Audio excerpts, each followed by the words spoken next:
Where did that transition come from? Where did you Hello, first? I'm Lewis Nichols, and you're watching. Hello and welcome to the Lewis Nichols Show. And I am excited for this interview because this is like a year in the making. So I'm really happy. Let's say hello to Karen Harding. How are you? Hey. Hi, I'm good. How are you? Really good, thanks. I see you're in the studio as well. Is that like your own studio? Yeah, this is my home setup. I feel like if you're in music nowadays, you need to have your own setup. Otherwise, nothing will get done. And then like a little workout bike in the corner, try and keep fit. I'm so Makes glad you're on sense. the show because, like, genuinely a huge fan of your music, and I've wanted you on for a long time. But I wanted to kind of go back to the beginning for you, which is where your love of music like came from. Did you kind of grow up around music, or did your family work in the industry? Nobody works in the industry, far from it. I'm from County Durham originally, and there's not much of a music scene happening in the village that I was brought up. So, yeah, like I think just my mom is Filipino, and I think like the Filipino culture, there's a lot of music, there's a lot of singing, there's a lot of dancing. Like they're very encouraging of that, and I think like maybe that's kind of where like the idea spouted. I got a karaoke machine when I was 7 and like just sang the same songs over and over again until my dad like upgraded my system when I was like 12 or something. But you're probably just sick of those songs. And yeah, I like they encouraged me, but they were never forceful. So like I think maybe that's what also made us love it even more and want to do it more, was because they just like encouraged us the right way, so that I wasn't like, it wasn't a I think like some kids, like parents like force them a little bit, and I know it's hard not to, but yeah, I think that was maybe what made us love it even more. Do you know, I was obviously a lot of us know you from kind of when you got your big break with Say Something, but am I right in saying you actually like you went to try to represent the UK in Eurovision some stage? Yeah, I think I was 16, and Oh, I got like asked to do this thing for like Pete Waterman, and then they were like, "Oh yeah, this will be like to go on TV, live TV on BBC, and and then like if you win this, then you'll go to represent the UK." And I was like, "All right, cool, sounds fun," like 16-year-old, just totally naive. And then, I'll never forget when they were counting it down. I was doing like rehearsals and everything like that, and they were counting down like "Karen, you're live" in 5, 4, 3, 2, 1, and I just remember just being like, "Oh my God, like this is actually live TV." So yeah, it was definitely an experience, but I mean, I loved it. I loved every second of it, to be honest with you. are you a Eurovision fan? Was that like something you always wanted to do, or did you just kind of go with it because it was a cool opportunity? Yeah, I think that was more of a cool opportunity. I didn't really realize how much of a thing Eurovision was. I think like when I was that age, Yeah. we loved watching it, but like taking part in it was never like something that had gone into my brain to be able to do. So, yeah, I love Eurovision now. I love it every year. I find it so entertaining. Hopefully, like you might get to represent us one day. I think you'd put us in with a good shout. What a lot of people might not know is you actually tried on the X Factor as well. And for me, it's crazy because obviously me, like many others, huge fan of your music, and you've done so much and worked with some of the biggest producers in the industry. But actually, X Factor didn't work out for you in a sense of you didn't make it to the live shows, which a lot of people will find baffling. Did during that process, was there a time where you thought, you know what, this industry isn't for me, or did you just have that kind of I'm going to keep going? I yeah, I didn't stop, to be honest with you. Like I was just, as you could probably tell, even from those two opportunities, I was just trying to find any way possible to make it as an artist. And the X Factor was grueling and it was intense, but it was just I was doing it's an experience, and it put us off for maybe a day, and then I was just back on it after that. I just like got on the train home and I was like, right, I'm done. Like, oh, this is horrible, and then just got on with it. I had to go back to my gigging at the weekends. I was still doing all that kind of stuff. So I was, I was already like totally embroiled in the music. That's what I love is because you've really grafted in the industry. You've done everything to get where you are, and I think that's what sometimes helps an artist kind of show who they are. The fact that you've done the clubs, you've done the smaller gigs, and now it's led to where you are, which I think is incredible. But I wanted to go back to Say Something, which obviously catapulted you onto the music scene. But how did that come about? How did that kind of the track come about? Were you approached? So M&EK got in touch with us on Facebook Messenger, and I was just in the house. I remember which room I was in. I remember like everything when I got in the message, and I was like, "Who's this guy?"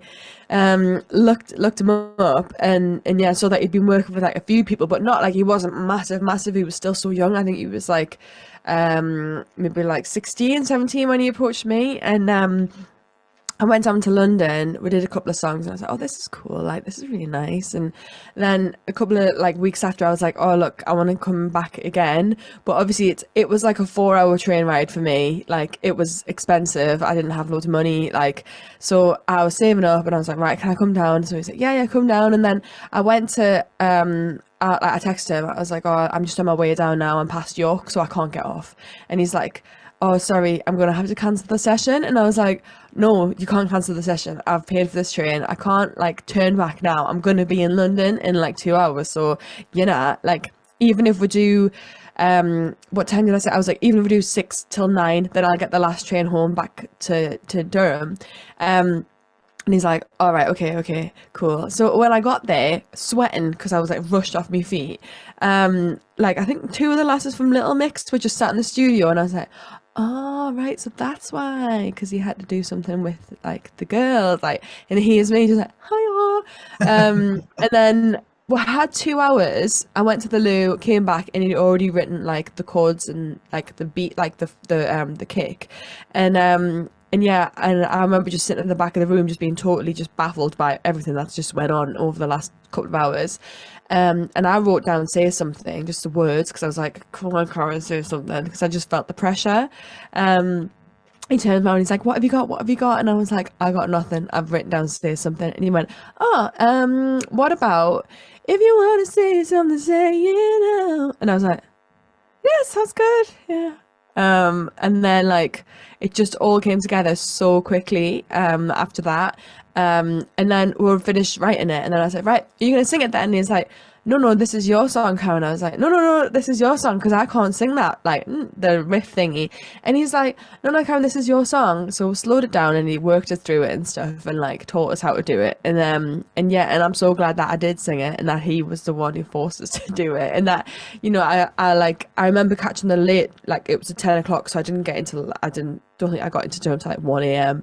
And I remember he sent that song to me like an hour after I got on the train, and I just didn't stop listening to it, and I was like, holy macaroni, this song is really good.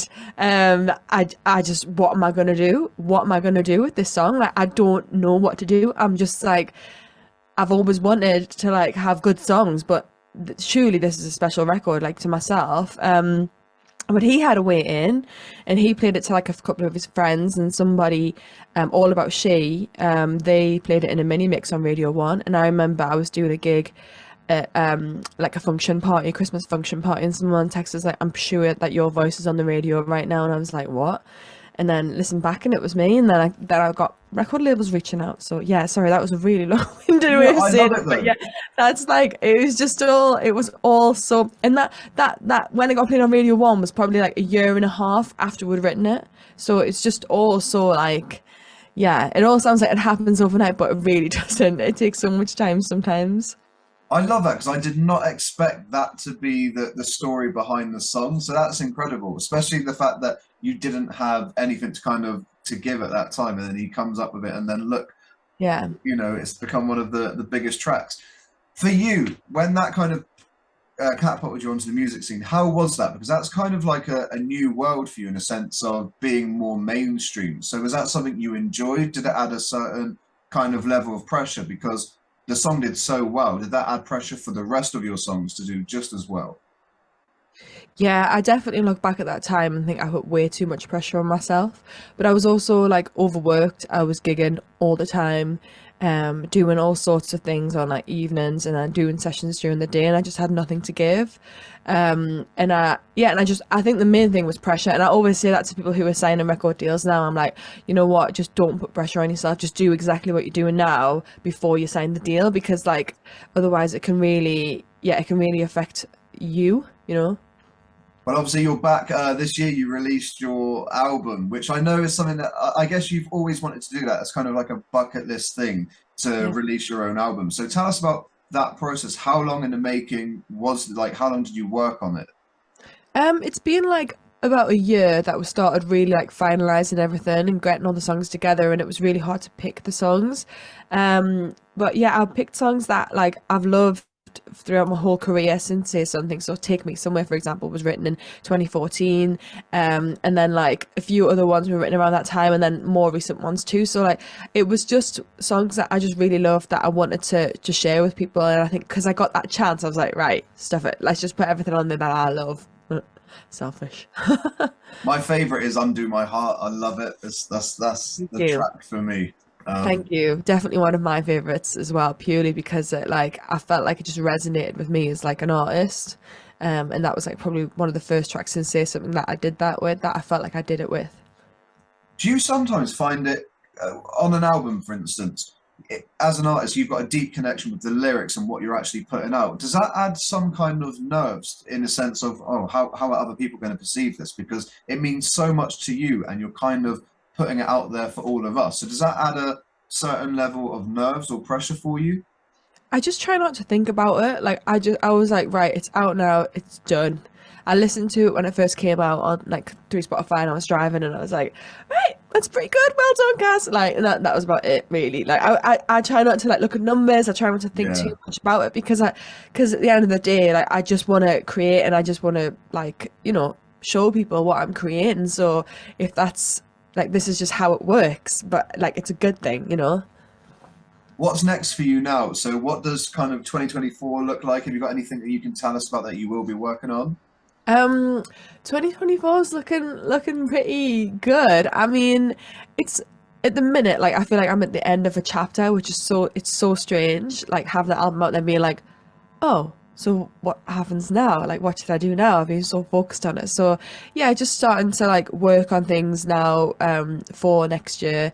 And there's a couple of things that are like in the pipeline, but it's all just pipeline, and we'll just see what happens. And then yeah, I'm really excited for next year though. Would you ever like to do like Strictly Come Dancing or I'm a Celebrity or anything like that? If you were approached to do any of those shows, would that be something you would say yes to? I mean, I would probably say yes to maybe like I'm a Celeb or like SAS. Yeah. SAS looks so hard, but like I feel like I just feel like so determined to do well. But yeah, I don't know about Strictly, like I don't know if I'd be any good at that. Is it not your thing? No, I love dancing, but honest, I just don't know if I'd be that good at it. I don't know, maybe. Oh, the singers and the musicians always do well, don't they? So maybe I'll give it a Exactly. go. You could go on there and end up winning the show.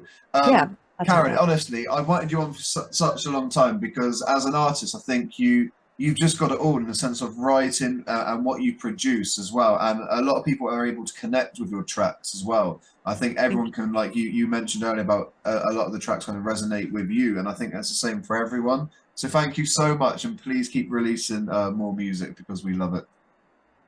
Thank you. Thanks so much for having us on. Brilliant. Thanks, Karen.